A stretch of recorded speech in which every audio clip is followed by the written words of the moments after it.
On this episode, Mr. Tredway runs the show. It was really good, huh, Coach? No doubt. I think we talk about time. Time is so important. It's the most valuable asset, and we talk a lot about that today, how to respect your time and how to respect time of others. How was your experience, Tyler? It was wonderful. I had a lot of things that were kind of weighing on me, and I was like, man, I just need to ask somebody. So you guys are the perfect cast, and you guys over-deliver on my expectations, and I appreciate your time. No, I think it's a good one for any coach out there in the game, but especially young coaches to kind of get maybe some better insight on how to manage their players, manage their athletes as far as how much time they're putting into them and kind of set those boundaries. I think there's a lot of quality strategic things that were kind of expressed in this show. And also it's brought to you by MaxEffortMuscle.com. Let's go to the show.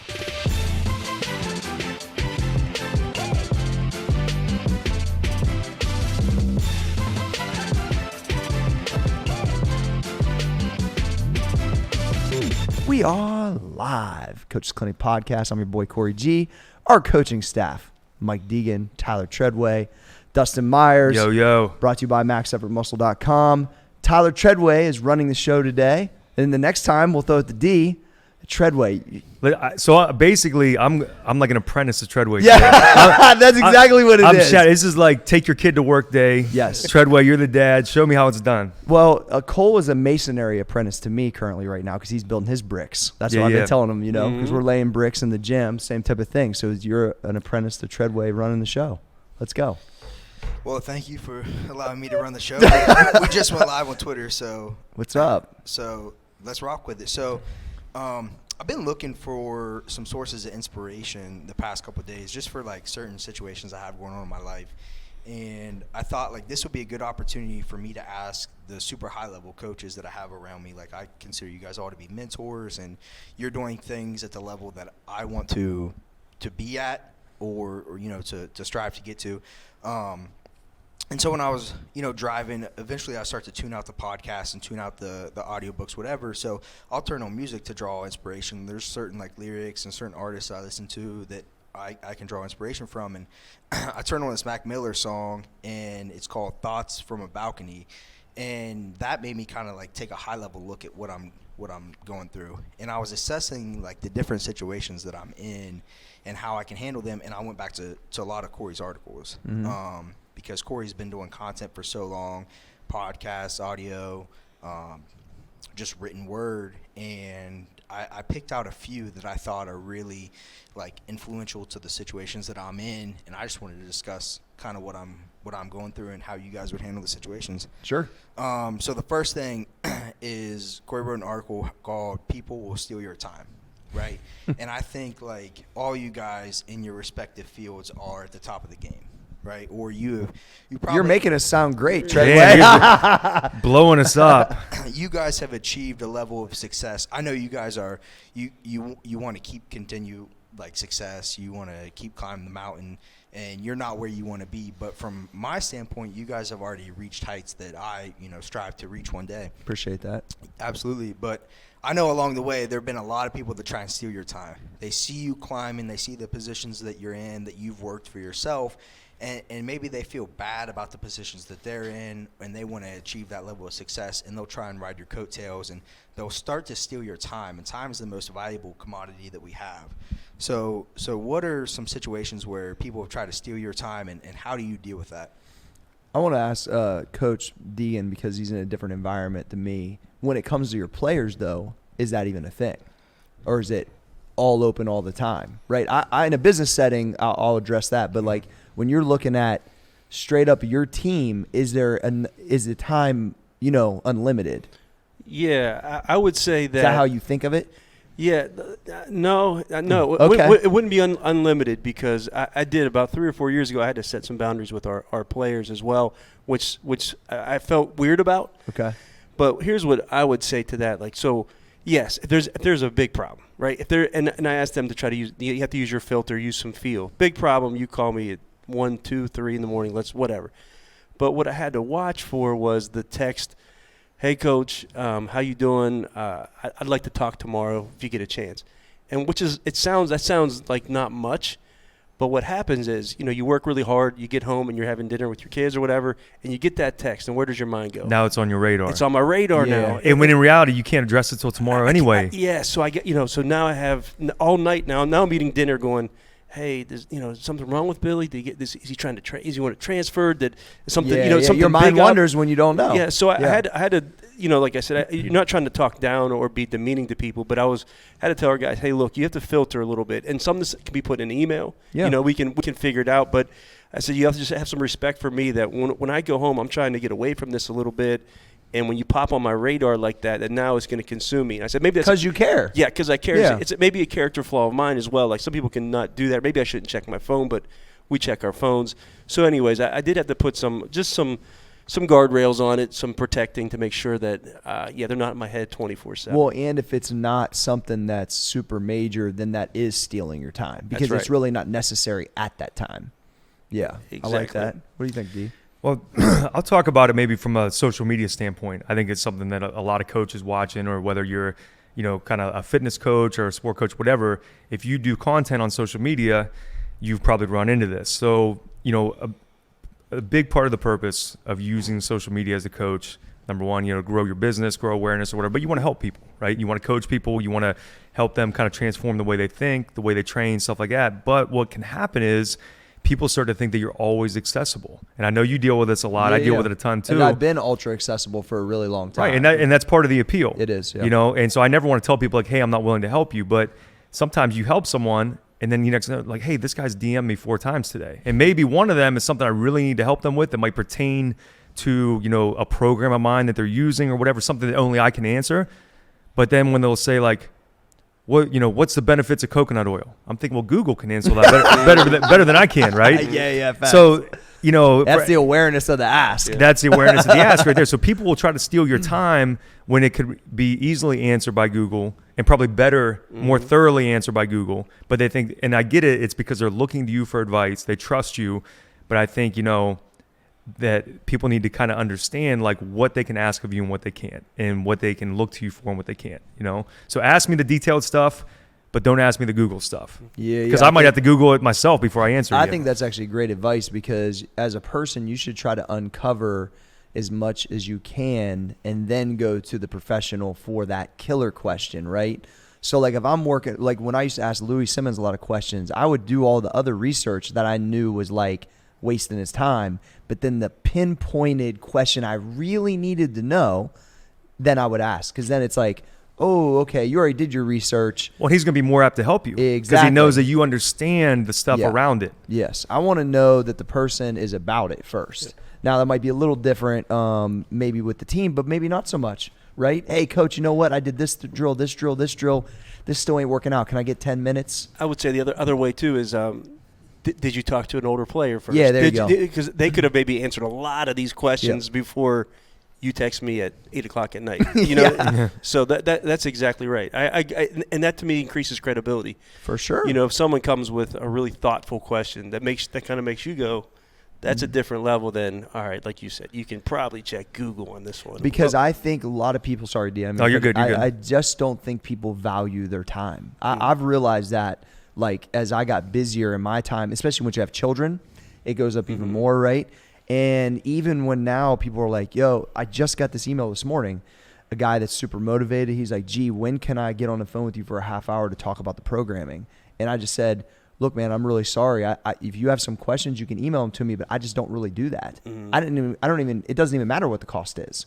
Or what, I mean, unless he's trying to pay something like life-changing, it's just not available. Because once again, there's so many other things. And I always say, like, this is no disrespect to you. I just don't offer it. I have multiple businesses, training. Like, I don't offer that because it's not like I don't have the time for it.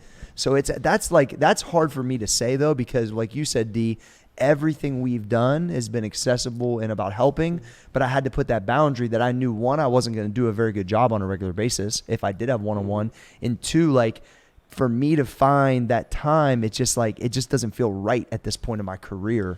And I don't know, like, it's still really difficult to say that because I don't want people to think I'm being mean. But it's tough. That is super tough. And actually it made me think of something else, but I'll come back to that in a minute. But no, what I was going to say is, this conversation reminded me of even something that happened last night with one of my athlete groups. So let's peel back to even like the in-person coaching and when people can, kind of be selfish with your time. So I had a new kid in the group. I purposely put him in the rotation behind an experienced kid, thinking like, all right, he's going to watch so that he knows what to do. Well, then when he's up to bat, we'll say, even though we're not up to bat, he looks at it and said, he's like, well, what am I supposed to do? And I pulled him aside. I said, Cash, I put you after him so that you could watch what he's doing. And like in my head, I'm thinking, now you're taking me away from the group. So like, yes, my job is to coach you, but I shouldn't have to tell you what you're supposed to do when I put you there to watch what's to be done. Yeah, maybe I got to help you with the finer points, but I shouldn't be able to say like, hey, here's how you put your pants on one leg after the other, Yeah. So like, Now do you ever run into stuff like that at the high school level with kids where like, maybe like in the practice setting, there's stuff that if they were really paying attention, they wouldn't have to ask you, and that's kind of taking you away from like the real coaching you're supposed to be doing. Yeah, absolutely. I think it's they don't understand how people operate, and they really haven't come to understand like what's expected of them. Like I'm sure that kid that you're dealing with has never been in a situation where he's had to be that responsible for himself. Well, no, when I said that to him, he looked kind of shell shocked, and I almost kind of felt bad. But I'm like, well, he got to Yeah, learn. but that's you coaching him. Yeah, he got to learn. You know what I mean? Yeah. You know what I think stuff is in training sports. You do it for love, and you do it. You want to see people grow, like baseball. You want to, you want to be able to give a free lesson or to take a call to help somebody's kid who's working on this or that. But it is your time. That's you do have to realize that even though it's just sports and it's a hobby for most, it is what I do and what you do for a living. I say most people lift for a hobby. That's not my hobby. Yeah. So This when is what I do since 1999. So when they want free advice and they want it's.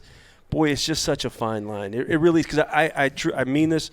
I value helping young coaches when they call and they want to. Yeah. But I think the approach is everything, and that feel piece, right? There it is. That's I mean, exactly what it is. do you think your dermatologist like goes over to people's house and just checks their skin for fun? You know what I mean? Like that's their job. But I think the approach and the pinpointed question in the delivery is everything, and that's a lot of awareness. And we've talked about this just with how we interact with people maybe that are above our level or whatever. You have to pick and choose your spots, right? You can't go to them for everything. So when someone comes to me with, they want to talk and give advice, like I said, that fills me up. Like I really like helping young coaches. I really do. But it has to be in a proper setting. I mean, if someone makes that call in April at the busiest time of our season, and they ask me a very element, it's just not a good fit. But in the summer, because I think sometimes, giving, even if it's free advice, boy, it sharpens me too. Like for sure. So because you have to articulate your thoughts and think about some of the things. So I don't want to say there's no value in it. I just think that that timing is so important when you ask those favors of people's times. I evaluate it like this all the way. When I bought the houses on 5 acres, I didn't even buy a lawnmower because I knew I was going to be losing money on my time by mowing grass for 4 hours twice a week. I don't like to mow grass anyway. I think my mom messed me up on that because I mowed it so much when I was a kid. But the reality is, like, I knew 1,000,000%. That was the first thing she asked me when she came over. Who's mowing this grass? Not me. It's a business decision. Hey, honestly, that was one of the best business lessons I ever got, and it was from an old client of mine, Brian. Man, I can't remember his last name. It's kind of escaped me right now. Yeah. He was the Primerica guy. Remember yeah, I remember him. Yep. It was a guy. He was blind. He went blind like maybe in his 30s from diabetes, and then had built a very successful business selling life insurance and stuff. But anyway, so I was doing in-home training with him. I'm there at 6 a.m. He lived up in Westerville or whatever, and this was maybe like a year or two after I moved into my house. And he was like, hey, how was your weekend? I'm like, oh, man, it was all right. I had to cut grass all day yesterday. He goes, you cut your grass? And I just kind of was like, well, yeah, I cut my grass. I'm thinking, like, I'm from the country. Like, of course I'm a man. I cut my grass, Yeah. He goes, okay. He goes, how long does it take you to cut your grass? I said, man, it took me like 5 hours yesterday. I got a ton of trees, all the trim work. He goes, okay. He said, how much do you charge for training in your gym? And I started to see where I was going. I was like, well, at the time, I was like, well, I think $35 an hour. He goes, how much do you think you could get one of those high school kids from your gym to cut your grass for? And I was like, probably $35. He was like, so, he said, you're giving up, 4 hours of work time. At the time I didn't have kids or whatever, so I didn't use that example. But that was like a really clear example of, me utilizing my time better for business. And guess what? That was the last weekend I ever cut my grass. Yeah. I've had high school kids ever since. Yeah. It just makes sense. Them real clear. One of my first speaking gig that I got offered, like the first time I was offered to be paid, I remember calling I have two friends. They don't know each other from different walks, like both business people.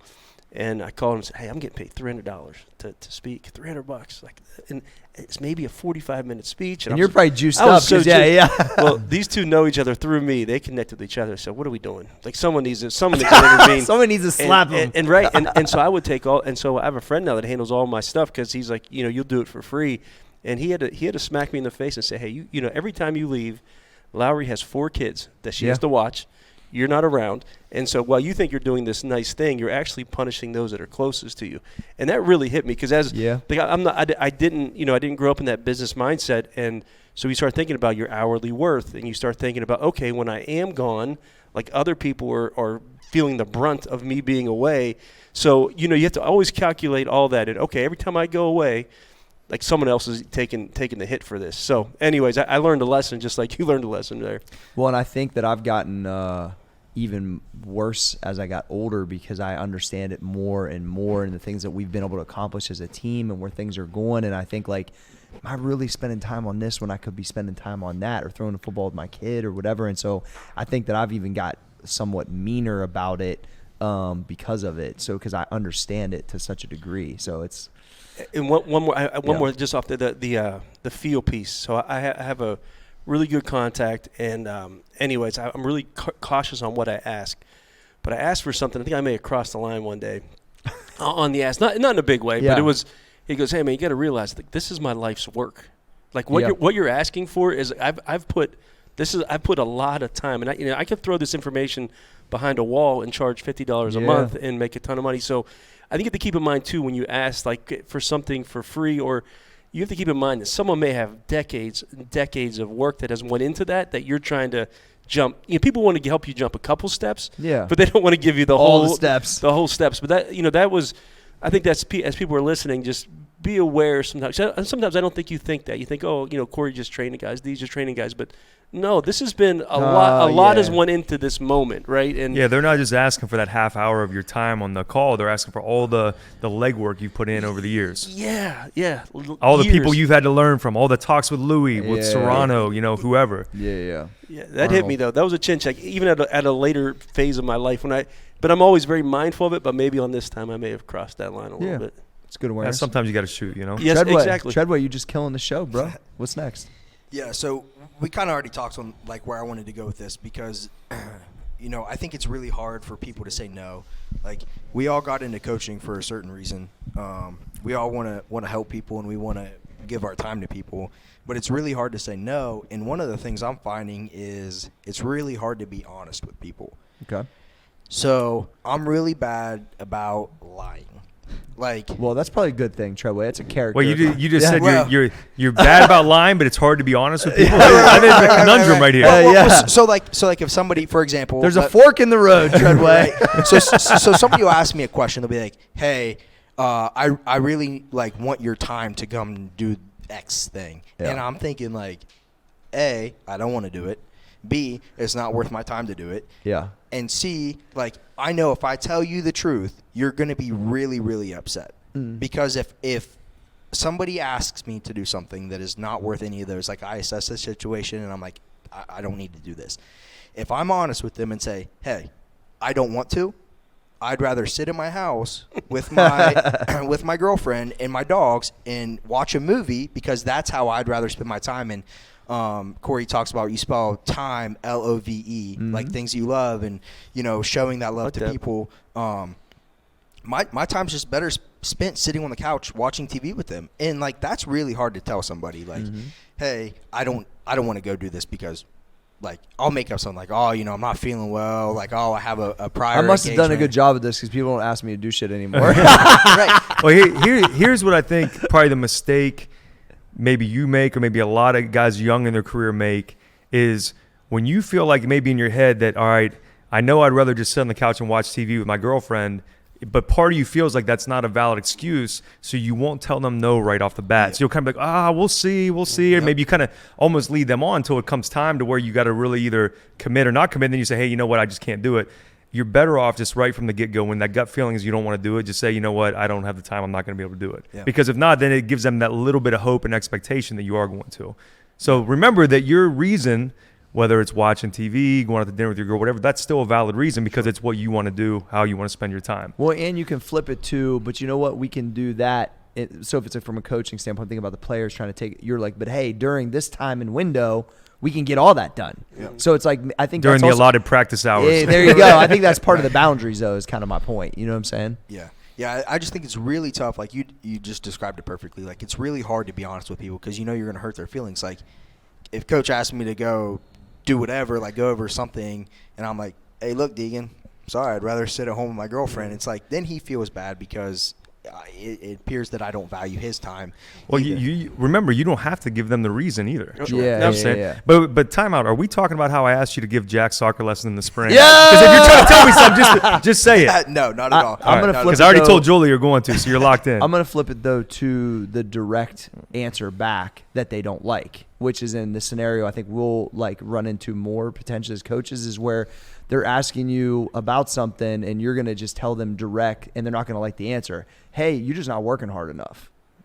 And then I just give them like or hey, you're not doing it. Like, I've been messing with Nick Asturia a bunch, right? He's one of our really good squatters, right? 4 a.m., 600-pound squatter. He don't do accessory work. For 3 years, he comes in, he does the lifts, he's made the board, he's a fucking stud. But he got hurt. And I've been calling him Mr. Accessory. Now he's coming in just to mess with him and I would tell him like he was leaving early and he knows it, right? But it was like it finally bit him because of that. So at the end of the day, if he would have asked me, gee, his numbers were about the same. They were solid, but they never really went up or down. I would have said, dude, you're not working hard enough. You're not putting the time in that's going to help this process. Like, so sometimes those direct, what I've noticed, especially with some of the younger kids, that direct talk, they're not used to it. Mm-hmm. So I like it because I think like I'm helping them grow because real men are going to talk to you like this. Yep. And if you're not getting it a little bit, like I'm not going to like always just soften it up. So when people ask me like questions, I already know the answer. And I think they already know the answer. They just want to hear me. I'll say, look, I always preference. What's that word? Preface it. There you go. I think you're right. With this, if you walked in my gym and asked me this question, this is how I would explain it. And then I write, I'm not trying to be a dick, but, which means I am being a dick, and I'm telling you direct, this is exactly your answer. And then, you know, you're not fucking lunging 7 days, you're lunging 2 days. You're not lunging a fucking enough. You're not working hard enough. You don't want it bad enough. Like, I fucking want it. That's why I'm getting the result. If you want it, then you're going to go get it. And so the reality is I think some people just need sometimes, and I think the kids need direct talk too. Like, yo, Jake, I forget the last name, the dude that you referred to our group, Jake Varvel. Great kid, wasn't straining through weights. Missed a fucking weight. I said, take it again. Like, you didn't fucking try hard enough. Like, you know, if he would ask me why I missed it, you didn't fucking try hard enough. And then he went back and got it. So it's like, I like the direct talk because that's how motherfuckers talk to me. Yep. Mm-hmm. I didn't get like this because people were like, Corey, you're going to care about my answer. The fuck? Go get fucked. I mean, that's like, so anyway. It just got real. Yeah. We just got real. Right, Cole? That's the fucking truth. I think it's the valley, bro. I think that's what it is. Yeah, I just, you know, I also just, like D said, you don't have to give an answer. It's just, you don't have to give a reason. I'm just reason. Yeah, you don't have to give your reason. You can just say, no, I'm not available. And I was going to say one more thing. The higher operators really, I think they value honesty. Like the higher the operator values honesty, they value quick, short, direct answers too. You know, so with younger people, it's the first time hearing it. But if you talk to people that do value their time, like they value your time as well. So just telling them, no, I can't do it, that's usually enough. You know, they don't expect those reasons. If they really want to get better, I think they recognize it. Like, I had one of the younger kids that was coming a couple times and not coming with AG's group, and I just told him, like, yo, this isn't a pop-in type of thing. You're either in or you're not. That's it. I'm not charging you. I'm doing this for fun. Mm-hmm. This is my time. And by the way, I view myself as one of the top guys in the industry. I don't need you to pat me on the back, but just know I'm serious. So if you ain't going to come, then you just ain't in it. Like, you're going to get hurt by not coming often enough because of what we're building up. And then he looked at me and said, I needed that, coach. Thank you. And he ain't missed since. You know what I mean? He's been there the days he's supposed to be. Right. So I don't think, I think if people want to get better, I think they respect the direct talk. And I think the other flip side is if you're wrong, you made the wrong play, and you're like, That one's on me too. Like just the same way. I think that's huge. There's a ton of times I make bad decisions and we lost money or it didn't work. Fuck it, I messed it up. But also, Dustin made a great call a couple weeks ago. I mean, I couldn't wait to be like, dude, that was the fucking move. You know what I mean? So like, I think being honest all those ways is important for coaching. People respect it. I had a mentor. I had a similar question where I asked that about. I was like, I'm just struggling. I want, and he said, I said, well, man, being honest is tough. And he goes, if you make it, he goes, actually, once you start doing it, I don't think it's tough at all. He goes, it's really hard not to be honest. Once you're in that mode, then you don't even. That's how you operate. In all honesty, and then that covers up a lot of things. That makes life a lot better because people know exactly where you stand. They don't call you with the BS, right? They don't call you with dumb things anymore. But the more honest and direct, people value it, and it becomes a bit of a habit as well. I've been honest about what I'm not real good at for a while, and that's helped me a ton. Right. Because then I wanted to have people around me compliment it because I understand. I know there's things I'm elite at, and I know there's things I'm not, and it just is what it is. And there's a hard fall off between some of them too. So. Yeah, and it's kind of a snowball effect. And my next point is like you end up spreading yourself too thin because like I'll try and like lie my way out of something like, oh man, I'm sick, let's push it back, blah blah blah. But really, you should just squash it at the start. Like be honest, like hey, I don't have the time for this. Rents too much space, bro. Right, and then it builds up and it weighs you down, and then you end up spreading yourself too thin. And that's kind of like where I see myself a lot is I try to please everybody, especially a young coach, because I'm not at your guys' level where I can be like, hey, fuck you, I don't care about your time. Like, I'm working on me. But you need to, right? And you have to set those boundaries, and then if you don't, you end up spreading yourself too thin. You make too many promises to people. And how do you kind of stop yourself from getting spread too thin? And when you find yourself in those situations, how do you kind of dig yourself out of them? How do you prioritize getting yourself out of that situation? I think the honesty part's always what can, if you just really go, yo, you know what, honestly, like, I just don't have time to do it in that time frame. If if there's another way I can help you or, this, I think the other thing is, like, I just started to learn how to say no. Like, I remember when my old partner at MP said, yo, we're getting big, man. Like, you're going to have to say no more than yes. He knew I was a pleaser, too. Same way. I just wanted to do things for everybody, make it happen. It just wasn't the reality of what we was dealing with. Every time you say yes, you're saying no to something else, right? So Yeah. every time I say yes I like to this, that. yeah, you're going in another direction. Can we get a quote? Can we get that? Can we quote that? Make it a gift. But Put that on a T-shirt. Yeah. It's the truth though, right? So, and I think the same thing G was saying. You don't always have to be rough, and it's not always a hard no, never. No. And I think the other thing I wanted to add this, like, and we were talking about, I'm going into our busiest time of the year here coming up, and so I'm worried about my training. So I'm doing much better. I now. love that you care about it like that. I now, really Mike. do. Like it's become really important to me. But I also know reality is that time gets a lot tougher for me coming up. So anyways, what we talked about was like blocking in times, like being very intentional, saying, okay, Monday, Wednesday, at this time to this time, that's when I'm training. So my point is, the more structured you are with your day like that, you can just say no, because between this time I can't take that call, right? Or this time and this time. But then you also have this little block maybe in your time, even if you have it on paper or mentally, that hey, 1 to 3 on Mondays and Wednesdays, I have some time to take some calls and do some things. Yeah. That's much easier, because it's much easier to say, hey, if I know that I'm training from 8 to 10, then that's it. There's no gray area for things. So anyways, being intentional about your time, I guess, is where I was going. That helps a ton, I think. That's a good point. Yeah, absolutely. And then so this kind of all builds into, like, I feel like we're all dreamers, right? So we've all achieved success to some level because of dreams like that you have and goals and ambitions. And We live in one of the dreams right here. exactly. right. I'm living the dream. But Corey wrote an article about people will try and steal your dreams, right? So people will try and hitch their wagon to you when they see you climbing to the top of the mountain, and sometimes it's just better to kind of knock them off, because they can start to derail you when you're on your way, right? They'll start to put the bug in your ear that, hey, maybe that's a little bit too big. Like, I've never said to myself, like, I like to daydream. Corey talks about in his book, we all kind of like to daydream. That's why we're in the positions that we're in. We like to think, oh, man, like, I can't wait to win a championship with my high school. But if, like, some people will be like, well, you coach at this small-ass school that's never going to win a championship. And it's like, well, why are you trying to squash my dream? Because if I'm just dreaming about being average, then there's no point of even being here, right? So I want to keep dreaming. So how do you kind of keep your dream alive, keep pushing forward, and kind of knock the people off who are trying to bring you down? It's not even knock them off. I don't even think they intentionally know sometimes that they're doing it. I realized that. Like, I used to be like pretty upset about that stuff, and I'd be like, man, this motherfucker don't believe in me. But I'm thinking like, but why would he believe in me? He don't know really what I'm capable of or what I believe. So like, are they really? And there is people that do it intentionally, no question. Which I don't even answer those calls anymore. But it's like, is that person really mean harm to me, or they just don't really know what's possible because they don't really believe in themselves? I really don't even think it has to do with us per se. That's the way I view it. Good, D. No, I was just kind of thinking about it in terms of business, and it's kind of along the same lines of like when you have other people that are either like maybe not necessarily work with you, but they're kind of like loosely affiliated with you, or they're kind of in the same lane, and they kind of maybe they see the momentum you got and they want to kind of jump on your coattails a little bit or whatever, and kind of be aligned with you and work with you a little bit.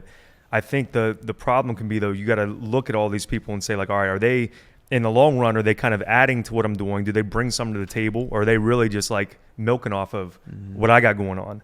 And the ones that are really just kind of like sucking up the energy from you to use as momentum for themselves, you got to get those people away from you, even if they're people that you might like or you had some type of interest in them or whatever.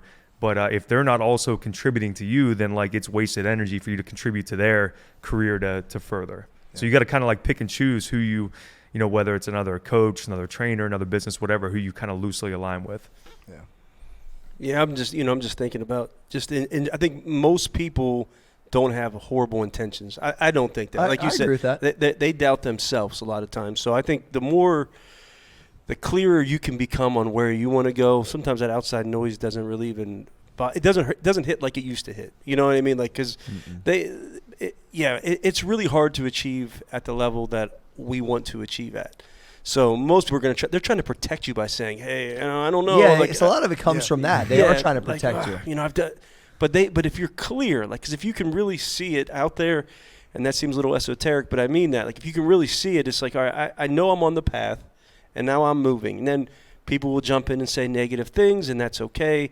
But then you also find some people that really want to encourage and move forward. And I think I'm in the business of trying to encourage others. Yeah. And I love finding encouragers, people that say, hey, like, I see something there. And so, yeah, but you also learn that the positive and the negative feedback are really the same in some way. Neither one of them really matter. It's you. That's true. It's you just going, because someone tell me I could be great isn't going to do much, and someone tell me I'm not great is not going to do much. It's just, here's where I'm going. And then either you get on board or you get off almost. Well, and I think then you start to also realize like who you really are, like who can you really be saying that stuff to. Like I realized like real quick, like for instance, like my in-laws didn't really understand like a business, right? So for me to go early in my career and be like, I'm going to do this and that doesn't really mean anything to them. They need to really like see me go do things and that. Then now if I want to share something with them 20 years later, meaning like some new ventures, I can just see the belief is completely different because I've already done it, right? You got the track record I now. need a few wins, you know what I mean, to like show that it's possible. So it's like I think that my circle got so closed up that like I wasn't really like spouting my mouth off to people that really didn't believe or even at least think it was possible. So I haven't really encountered that a lot as much anymore. And if you're being honest, like if you were to at 22 come in, of course, pry your shirt off, saying, "Here, I'm gonna." Yeah, not far from it. I was in a beater. Yeah. I mean, you wouldn't believe that person either. No. So sometimes it's not even negative. It's like, you mean the coal miner wannabe model that would look real promising coming home with your little girl? Like, actually, salute to your in-laws, right? They shouldn't have believed me. Well, and that's the thing. So I learned through that process of like, at the end of the day, I'm the only one that really needs to believe.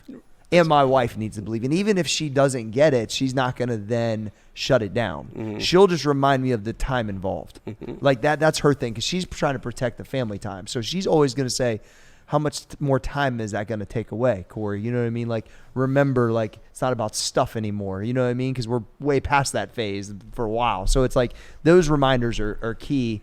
But I think, I don't know. I think that just like, I'm not going to go tweet what I think we're going to do with this. They're just going to see it. I would rather this way. I'll think of it the opposite way. You go build and win the championship. People are like, damn. I want people to be like, this. I literally think like this. This is my narrative.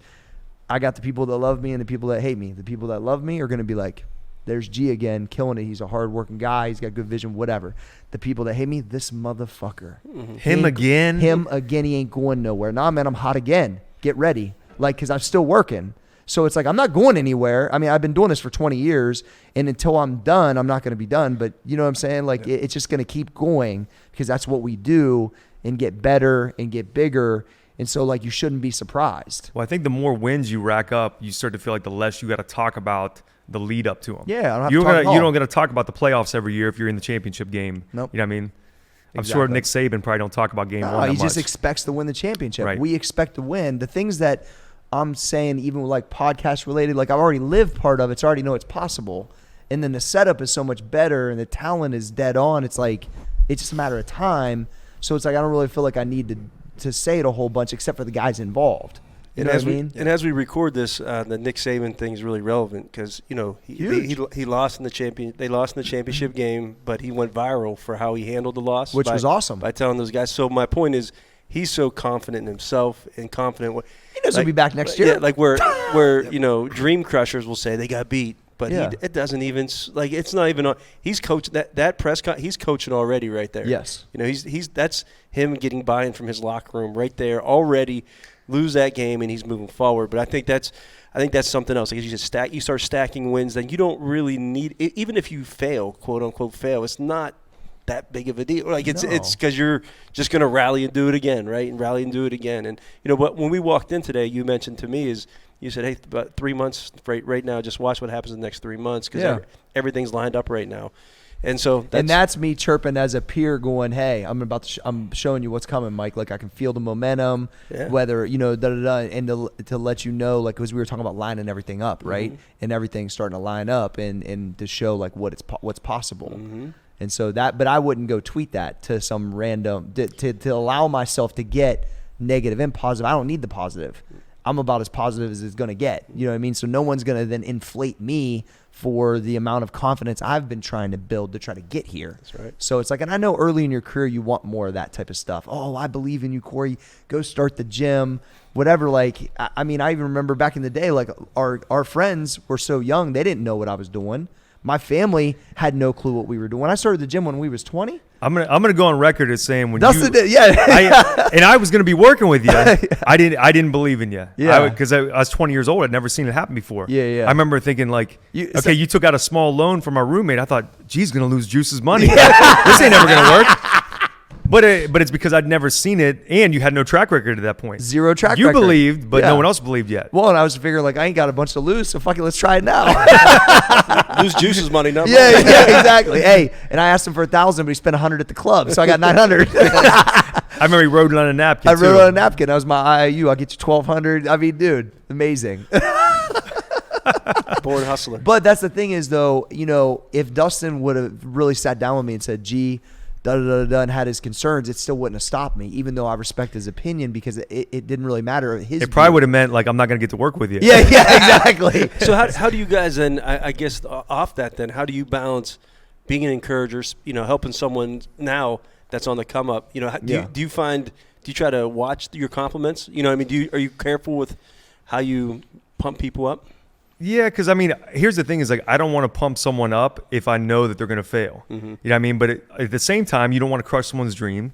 So you want to encourage them and encourage the effort, but you want to just make sure that you're doing it in a right way, that it's not creating these unrealistic expectations. Because sometimes especially if they respect you, they might be coming for you for that validation. Mm-hmm. You know what I mean? So like if I have some kid that didn't have a winning record last year and he comes to me like in all off season, all he keeps talking about is he's going to win a state title this year, I might tell him like, hey, that's a good goal to have, but let's think about improving on last year. Let's think about what, all right, you didn't have a winning record last year. We're going to have a winning record this year. We're going to win the county tournament. Let's start stacking these up. And if you can start showing me those, then hey, maybe towards the end of the season, we will be thinking, hey, you might qualify for the state tournament. I said, but you can't go from, zero to superstar overnight. It just doesn't happen. So I think like it's a fine line, especially with, the younger, here I am, old man, the younger generation, because they see instant success on Instagram or they see people portraying it, even if it's not true. Right.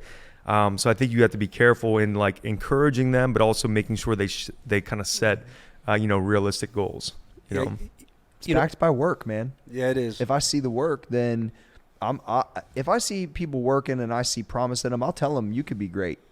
But also tell them, but I'll beat dudes like you every day of the week that got way more talent than me because I'm willing to do maybe what you're not. But if you're willing to do it, the sky's the limit. But I'm going to tell you that there's a bunch of guys that are. So it's like you are going to decide whether you're great or not. Yeah. Go show me, and then I'll help you. That's it. It doesn't have to be some unbelief. Just let me see progress. If I see progress, then I'm going to go the extra to coach another level and let people know. And I try to instill that when I see things, or I chirp guys in the right way and say, look, like, you could be way better than me, but shit, I did it for 20. That's right. I mean, that's, I'm going to have some probably good powerlifting records, not because I'm great. It's because now I'm 40 and I'm still doing it. It's like I had to outlast people. I mean, and at the end of the day, that's part of my juice. You know what I mean? So not the actual juice, but the sauce, rumors, not the sauce. Yeah. No, I had a guy message me the other day, and this is kind of going back to the Instagram. So it was a guy messaging me for questions all the time. Anyway, so he started doing like some of these bike workouts for my site or whatever. Now, keep in mind, I've been doing these Airdyne workouts for 10 plus years. I use them with all my elite athletes. I know what like the real numbers are. I know what Kyle Snyder can do on this bike. I know what I do on the bike. I know what Lance Palmer can do on these bike workouts. Well, anyway, the guy, messaged me, screenshotted, he did the bike workout or whatever. And dude, like, I could be one-legged and with COVID and my score would not be that low on it. You know what I mean? But he said, oh, the bike work, blah, blah, I'm coming for you, Coach Myers. And I was messing back. I said, man, I'm glad you're doing the program. I said, but you're never going to catch me. Like, I'm just being honest with him, because like, if that's where your starting point is, then you don't understand how to push yourself hard enough to ever be as good as I am on it, let alone, someone who's like elite in the world. So do you think though that actually will push him to probably push harder? I hope so, because that was my intent. To show him like, hey, you think you're doing good, and but just showing up is not good enough. He actually cried himself to sleep. He actually didn't respond. He saw it, but he didn't respond. So, and hopefully if he does respond to her, maybe I'm hoping that the next screenshot in a week or so, it'll be better. And then I can kind of then actually dig into and coach him and say, hey, that's why I said that to you. I want you to understand, like, you think you're doing good just by doing it, but just doing it is not good enough. You have to understand how to push yourself. All that is just a healthy check. Yeah. I think that's part of coaching too. Regardless, he's not going to beat me. Yeah. On a positive side, though, I will say that our words do matter, and For sure. And I have two examples. I'll share one, but I got in college in speech 400 or something. I got a A or a B on the paper. It doesn't matter the grade, but the teacher wrote, Mike, that was really impressive. You have the makings of being a CEO someday.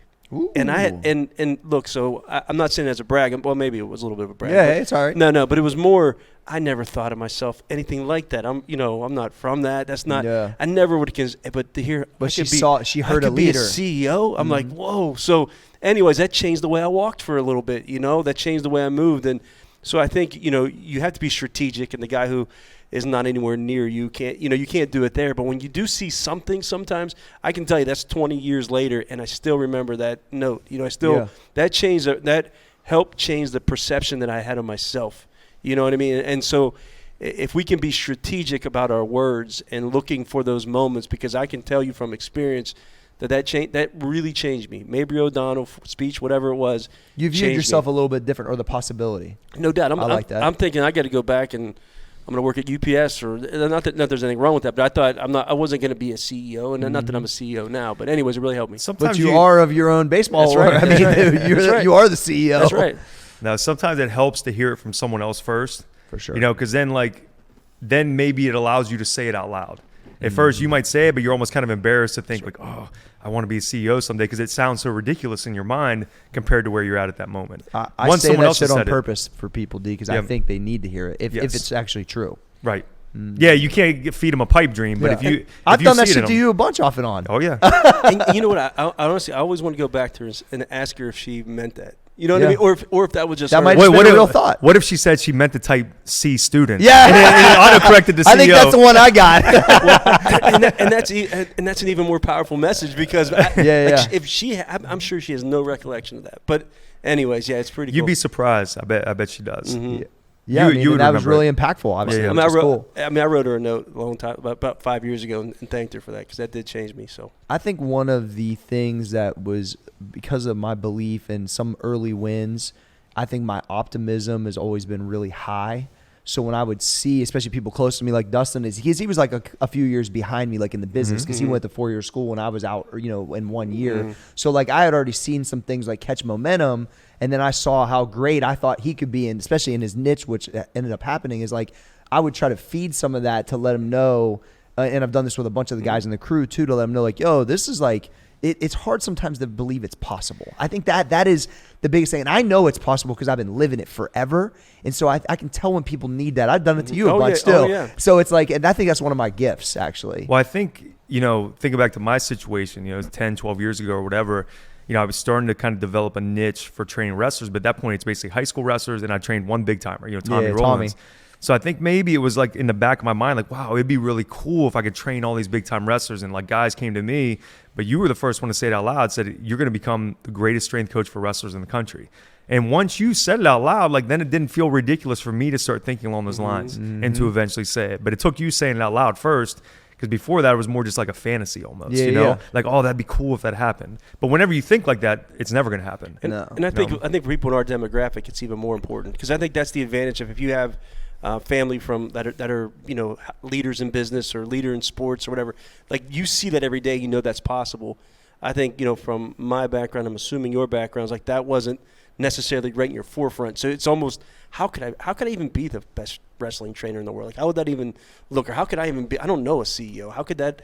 So anyways, but then I think that's so important to, especially for those people who don't have it right in front of them, to be able to speak into existence a little bit. And so if I feel like I'm obligated now, if I see things like that, to let people know, because then, and I actually just had this kind of in a similar situation. I was talking to a guy on the phone yesterday who's almost 80 that's kind of mentored me, and he told me he was proud of me at the end of the talk.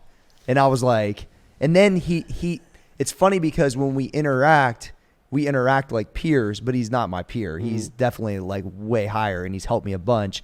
And I text him after, because he said, I don't want to sound condescending, Corey, but I'm super proud of you. Like what you came, he's seen all sides of what's kind of happened business wise. So I text him after like, yo, and he just battled COVID. I'm like, yeah, I'm glad you're healthy, but just let you know, like that means a lot to me. Like, I know you said the way you said it, but the reality is like, you've seen like the shit I've been through, and I don't take that for granted. So that was cool. No. But so people need to hear if it's true, I think, and that's part as a coach. We need to do that. So yeah, absolutely. Good point. So with all kind of this wrapping together, how do you guys kind of like, you guys have success, right? And when I look at my day to day, I feel like I'm trying to string a lot of things together, right? I'm trying to coach, I'm trying to work at Max and grow different things, do different content, things like that, spend time at home, and a lot time for each discipline that I have. Like I want to read, do certain things. How do you structure your day-to-day or week to try and achieve? I mean, because you guys have achieved success at the highest level. So I think a lot of young coaches can learn from you, because there's, like, when you're a young coach, like you guys are probably so far removed from it, you forget what it's like to just trying to be a sponge and absorb everything and allocate time to things. So how do you kind of structure, maybe not your day today, because I know things can change, but how do you structure your time so that you can become elite? Well, I appreciate you keep saying how successful we are. But He's speaking it into existence, Coach. I mean, I'll speak for myself, and I mean, I want everyone to know. I mean, I don't feel like that. You know what I mean? I feel like I'm Rocky Balboa. I'm coming. You know, I that's not how I operate. I mean, I feel like I'm scratching the surface, and someday I'll be successful. But years ago, I wrote something and I kept it, but I had a thing on 10 ways for me to win my day. And they were all things that were within my control. Like I just realized I couldn't hit all 10 of these things, but I realized if I eat well, if I move my body, if I help somebody else, if I find a way to help somebody else, and I'm not going to list the whole thing, but I really started pouring into the things that I could control. And one of those things on there was growth. So for me, when I read, when I learn, I get so filled up. Like it's energizing for me. And so as I've gotten older, family's gotten bigger, time's getting a little tougher. I don't read as much as I used to, but now what I really value is deep conversations and spending time in thought. So anyways, I think just being intentional about what fills you up, and then making sure that you're not going to hit them every day, but I mean, if you can hit 5 or 6 good days a week, and I think, and you determine that, right? That's not society. That's not like you determine. Like you can look and go, okay, when I put my head on a pillow at night and I go, man, that was an awesome day. Like what happened? And you'd be surprised if you do that exercise. It's usually not like something crazy. It's just, I had a great workout, and I had like it's usually things that you can control. So, anyways, I guess just the two things off that. One, I'm on the come up still for sure. And then second, it's doing things that are important to you and making time for that and saying, like, those are non-negotiables. I'm doing those things. So obviously I'm kind of at a different point in my career now, but when I think back to, 10 plus years ago when I first started at Ohio State, I knew that this was the biggest opportunity I ever had and the biggest opportunity I probably would ever get. So I made that the absolute priority in my life. So if I knew I had to be down there, Monday, Wednesday, Friday, from 6 a.m. till 12, not just to train the athletes, but to go to any of the coaches' meetings, just to be down there in the mix, to kind of learn from the other coaches, to get to know the guys, whatever it was. I blocked that off, and that took precedent over my job where I was training people for money. Because remember, at first I was a volunteer. So like my career, like a year, right, D? Year and a half. Yeah, 18 months I was a volunteer. So for that 18 months, that took priority over my job that I actually got paid for. It took priority over my wife and 2 kids. If I had to be there, if I knew, all right, we got a blizzard today and there's a foot of snow, if I got to allot 2 hours to drive down there to make it all the way downtown, that means I leave at 4 o'clock and give myself 2 hours to make it there, whatever it was. So I just knew, because it was that important in my career, that it was like such a non-negotiable. I had to be there no matter what. So you think, like, as a young coach, like, is there ever times where like little things might come up and like, well, this practice might not really matter, or their lifting today is optional, so I might go to half of it. Like, if this is your priority to grow as a coach and to help this team and to have them win a state title, then it needs to be like, this time is blocked off. You got to be there. You got to be present. You got to put all your energy into it. Basically, you're just speaking over delivery at the highest level, D.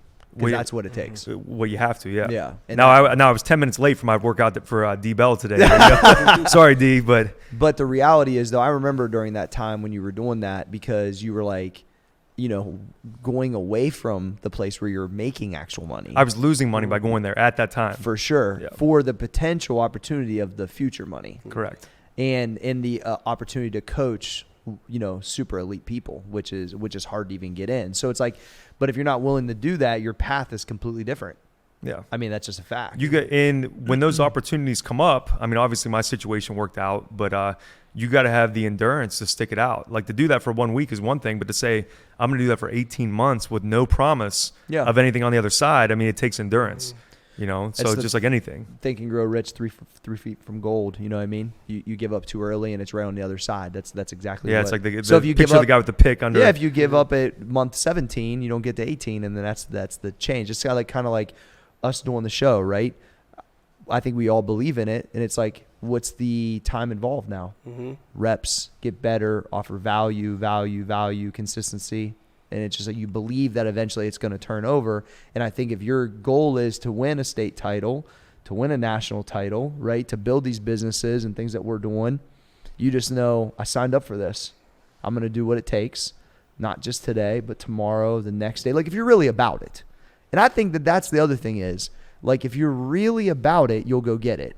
And even if you shoot for this and you end up here, you're still doing pretty damn good. Because there is no finish line, by the way. I think everyone's starting to figure that out, right? Mm-hmm. We're always going to keep pushing as long as we're in the game. So I think, like, my priority has been so one-sided for so long, and early it was real bad.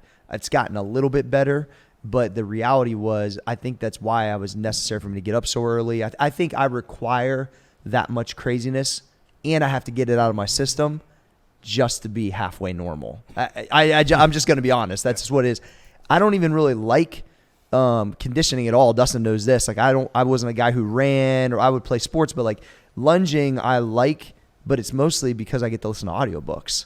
Like, I know it gives me what I need otherwise, but I don't like that part of training at all. I never have. I'm a fucking lift weights. You knew to be great, you needed conditioning, but you had to find something that could fit within what you. And I'm more excited about what I'm going to listen to in the book that day than I am about the lunge part. Like, I want to have decent times and everything, and I know I got to. It's one of my arduous tasks I have to do to get what I want. Mm-hmm. But I'm more excited about listening to Will Smith's biography or the comfort crisis this morning. Like, I'm drawn to that part that comes with the other thing. So I had to, like, fall in love with a part of the process that could potentially give me an opportunity to to be great. That's one of my like processes I have to be in. And I think that I need the training, the competition, the craziness, the camaraderie. I don't need to then go out to the fucking country club after. I get what I need here. I don't need to call 9 friends tonight because I get what I need here, right? Between work and training.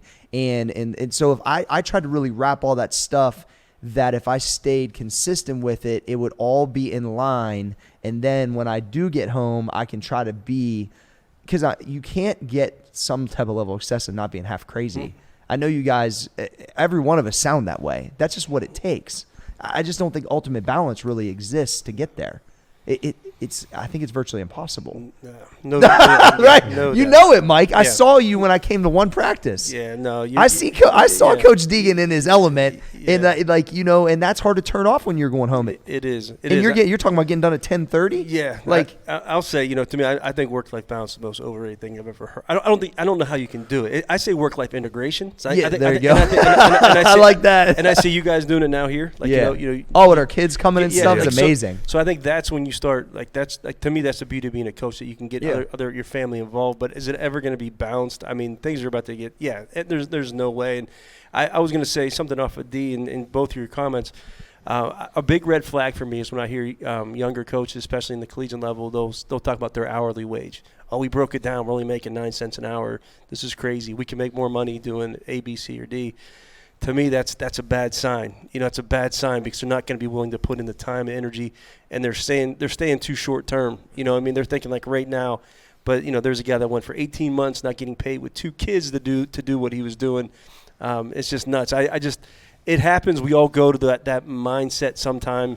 But if you live in that mindset of, oh, this is stupid, this is too, then it's probably not for you, because you're going to have to be a little bit crazy to come out of the pile. And whatever you do, you're going to have to be a little bit crazy, want it a little bit more than others. Obsessive qualities is what makes great things happen. That's right. If you're not obsessed about your profession or your craft, I don't think you even have a shot at being great at it. Yeah, I mean, if you know your hours, like if you in coaching, I mean, I don't know how many. You just work. You do what's necessary, and that's the gift of the job, though. Because I always say, I feel like I'm always working and never working. I feel like that's yes. I like, man. He's dropping quotes. I mean, that's a great one. That's kind of how I operate. I mean, because I'm here right now, but I mean, this podcast helps some things, right? Yeah, of course. I'm always working, but I'm never working. That's my move.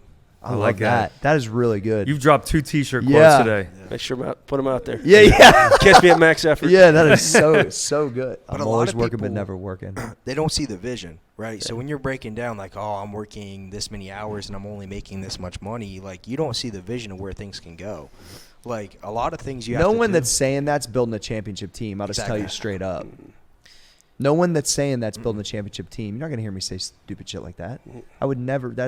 I'm never going to get caught up in that. And you hear it a lot. You hear it a lot. And that's why they're not winning. Mm-hmm. Yep. Want to fucking be a loser? Talk like that. I mean, it's There's the truth, right? I mean, yeah. My quote's more fucking R-rated, but that's the back of the shirt. That's the truth. Yeah, that's the truth, though. Mm-hmm. Right. I mean, if you want to be you want to look. If you can learn anything by these great organizations and coaches like Saban or Belichick. The fucking winners win, bro. Mm. And it's straight up because of that mentality, the expectation to win, their dialogues about winning, their dialogues about getting better. You think they're counting them hours? No. Come on, man.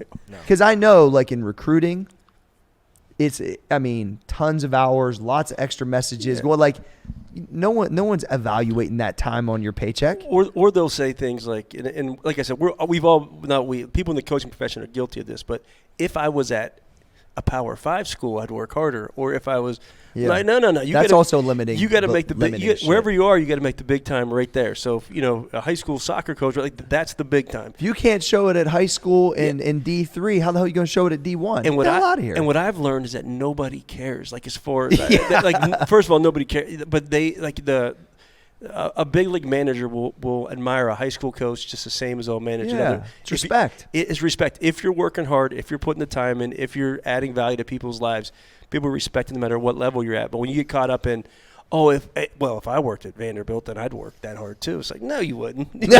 You wouldn't. That's what I'm saying. It's your dialogue is habitually like you're talking like a loser. That's right. Yeah, it's good.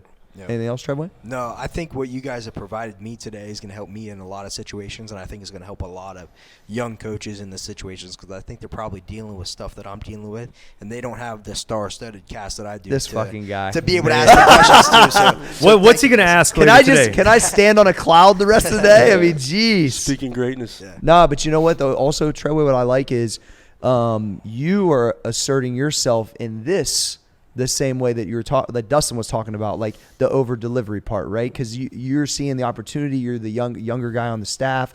You're doing the extra stuff. Like you're doing extra things to try to ensure the success. I appreciate it. I'm sure the other guys see it and asking to run it today, doing the extra like back in. So that all that's being noticed from the coaching staff. Hey, when you every time you tweet it out, it makes it easier because then I can just retweet That's it. what I'm like, saying. oh man, I forgot to. But that's part of like the team, right? And that's like you trying to up your game and show. I know you're taking it super serious, and you should. And that right there, asking the drive today, like that's all respect, bro. I think love it. Rookie of the year, right Yeah, here. yeah, rated rookie. Well, I'm not gonna come hit any home runs, but I'll bunt in advance. You look guys like you could, from though. First and second. That's it. All right, so great episode. Share it with your friends. Give us a 5-star rating. If you have coaches, share it out to them. Appreciate you joining the live. I'm your boy Corey G, Mike Deegan, Tyler Tredway, Coach Myers. We're out.